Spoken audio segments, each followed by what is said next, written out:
Hey, Sammy Hagar here. Want to win a trip to my birthday bash in Cabo? Visit mercuryinsurance.com/access to enter. That's mercuryinsurance.com/access. Good luck, my friends. I'll see you there. Woo!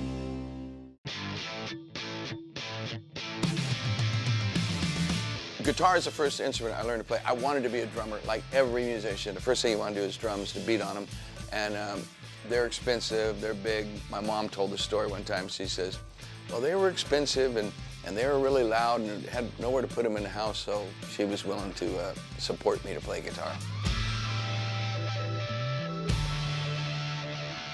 Because I'm a singer, I learned how to play guitar so I could play songs that I could sing. So I always looked at the guitar as my second instrument. Even though I wanted to be a lead guitarist my whole life, every time I joined a band, they said, well, who's gonna sing? I'd go, well, I can sing. Okay, you're the singer. Next thing I know, I'm not playing guitar. It's really hard to play guitar like Joe Satriani or like Eddie Van Halen and sing at the same time. Hendrix was the only guy that pulled it off. Peter Frampton's pretty good, but a lot of people, he's very underrated as a guitar player, but he plays and sings well together. Dave Matthews, master. I don't know what he's doing. He's playing something that one guy would play, and he's singing some stuff another guy would sing, and he does it at the same time, too. I can't do that, so I just hit a chord, sing.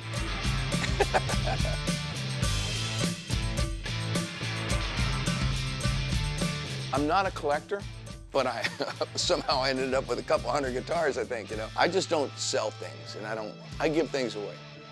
So I've given a lot of guitars away to friends and people, but as far as collecting goes, if I like a guitar, I keep it. The guitar, it was a Dean guitar that I used to play in '83 and '84 when I had my big hit, I Can't Drive 55. I did a whole I Can't Drive 55 VOA album with this one guitar. It was on the cover of the album of VOA, you know, parachuting in the White House with my guitar. And I traded that to Ray Boom Boom Mancini for the shorts and the robe that he won the lightweight championship in. But that guitar was really special. And you know, I'm sure he has it, and I've got his robe, but yeah, I'd like to have that guitar back.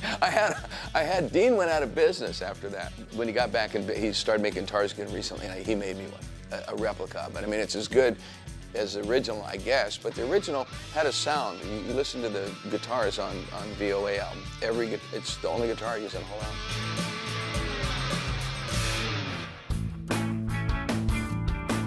There's two first guitars.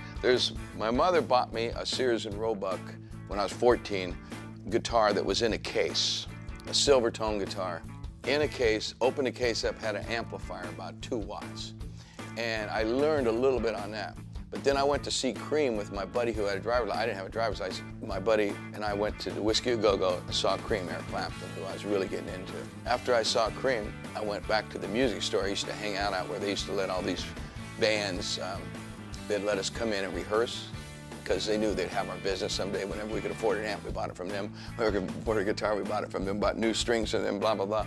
So I went down to that music store, and I sat there, and like I was looking at the guitars, guys, you know, the guy behind the counter, he knew me. And, hey, Sammy, how's it going, you know? Ah, good. Well, I sure would like to have Les Paul someday. I waited for that guy to go to the bathroom, and I grabbed a Les Paul off the wall, ran down the street with it. That was my first real guitar, and I kept that until it got stolen from me. Talk about karma, right? I didn't have any money. I was broke. I came to San Francisco from Southern California, and I drove up in a Volkswagen, and I parked my car out in front of this guy's house. Someone gave me his address, said, this guy, he'll manage you, he'll get you gigs in San Francisco. I wanted to make it. I wanted to play original material. I didn't want to play in bar bands anymore. I went up, knocked on his door. I said, hey, I'm Sammy Hagar, and somebody told me, he said, oh yeah, Don Pruitt. Oh yeah, come on in, man. I said, well, let me go downstairs and get my stuff out of the car. He said, okay, I went down. Somebody broke in my car, stole everything I had. I had a trunk, and I had my guitar. And so I had the clothes I had on my back, and I had no money. So I moved into his house, and he was going to try to get me some gigs and, you know, rent a guitar, borrow a guitar. He was going to try to help me out, this guy. He was just a wonderful human being, this person. And so some guys were painting this apartment building. It was really in a bad neighborhood on Oak Street in San Francisco. And so I go up to the guys and said, hey, man, you guys need some help? I need a job. And the guy goes, oh, go talk to that guy. And I go talk to the guy. He said, you know what you're doing? I said, yeah, man, I used to paint. houses, you know. They gave me a job. I worked and saved every penny, slept on this guy's floor and a couch and chair and, you know, and I got enough money. I went back to the music store. I stole the guitar. And I bought another guitar and drove back up. And I started my career there in San Francisco. From then on, 2 years later, I was in Montrose.